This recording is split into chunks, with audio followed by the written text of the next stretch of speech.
The German newspaper Bild has leaked Russian war plans, revealing how long Putin plans to continue to fight in Ukraine and just what he has planned for the country and his armed forces. Are they even up to Putin's maniacal goals? I'm Paul, U.S. Army combat veteran. It's December 17th, 2023. This is your daily Ukraine update. Let's get into it. Okay, there's actually no real changes to the control map right now. Excuse me, let's bring it up to today. Looking at the combat map, though, you can see Russia's continuing its very brisk offensive pace at 71 combat engagements across the front line, concentrated exactly where we talked about, Avdiivka and the Bakhmut region, as well as a little bit in Verbova. But again, we're not seeing any kind of major progress or developments, even for all of Russia's effort. But this is what I thought was most interesting, and this is the real story today, guys. So the German newspaper Bild, which is behind a paywall, so we can only find these summaries of it, has revealed Russia's war plans that extend through 2026.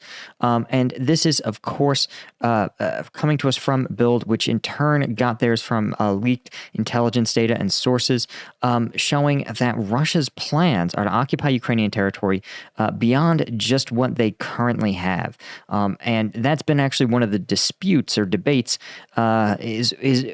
is Russia content with the territory it's currently seized and pivoting to the defensive, and that these military attacks are just sort of minor pokes and prods? No, this seems to be Russia's new offensive strategy here.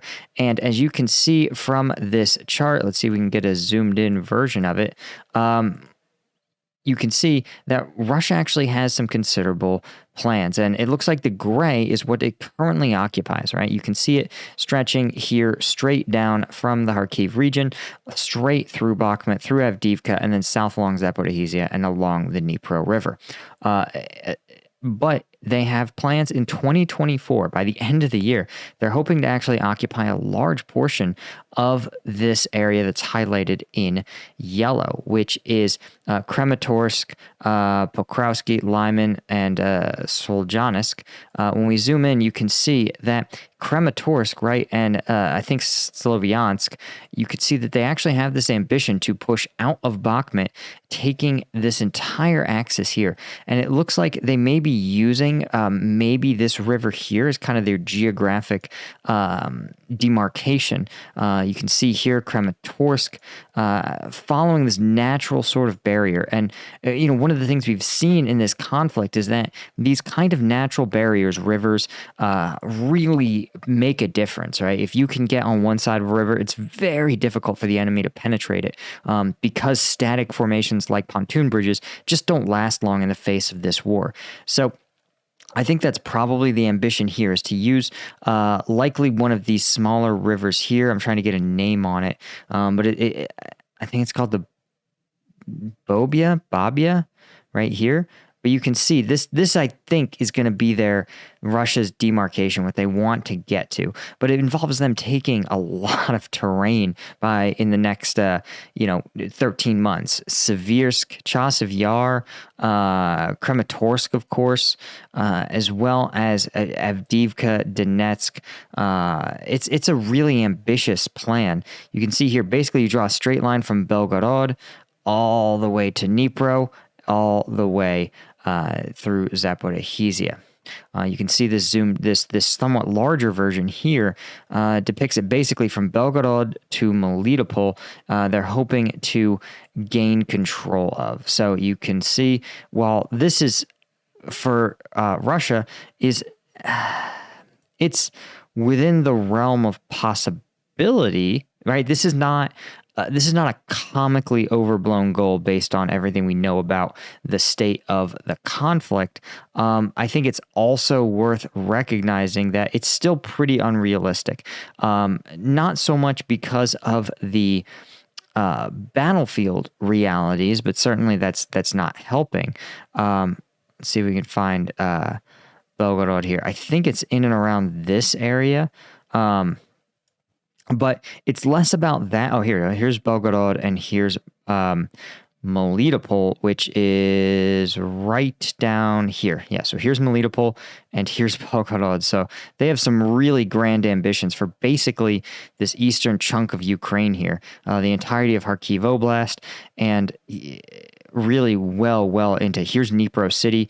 So this is a massive belief in their own ability to take offensive action. But of course, this is their 2026 plan, right?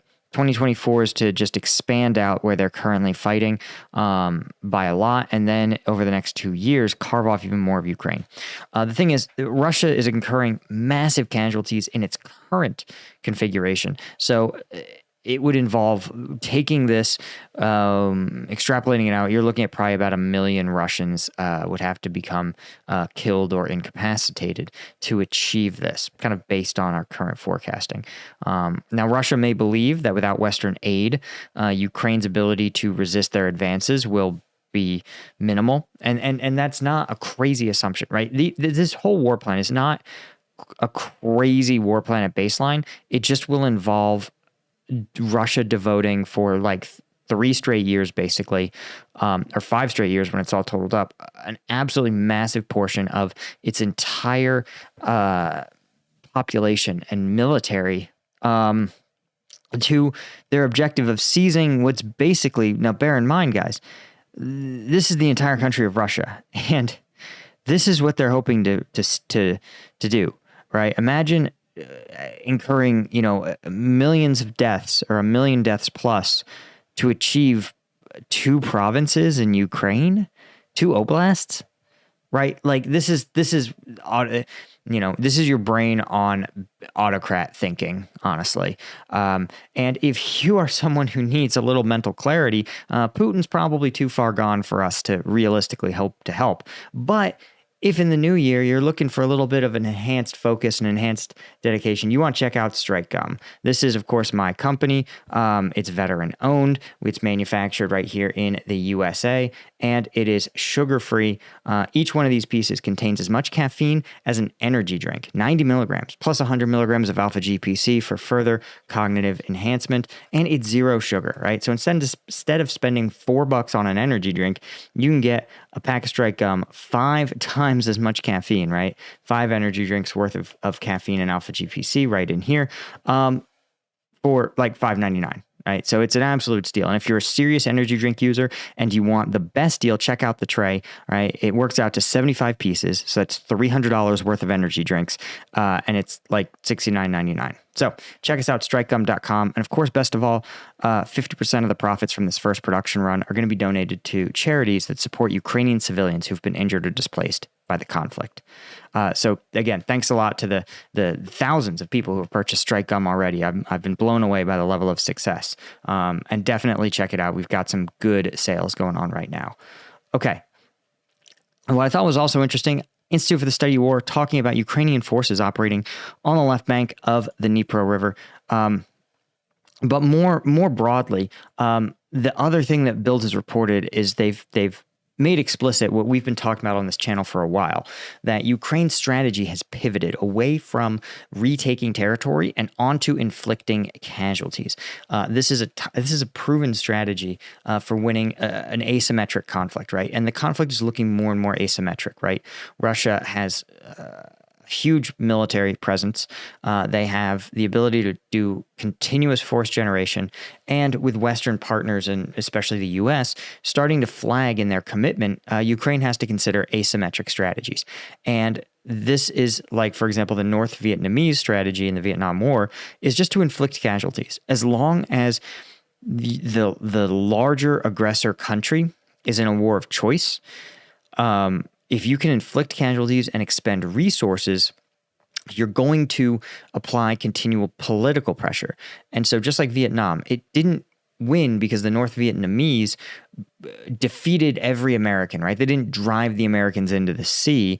The Americans basically were able to operate on the final day of the Vietnam War in the exact same places and configurations that they were able to operate on the first day, right? The war was lost because Americans got tired of seeing their sons killed in a war they viewed increasingly as pointless. And so Ukraine has said, you know what, that is our goal now. We are pivoting. We are going to focus on maximizing Russian casualties. Already, Russian casualty figures have exceeded every war Russia has fought since the Second World War combined.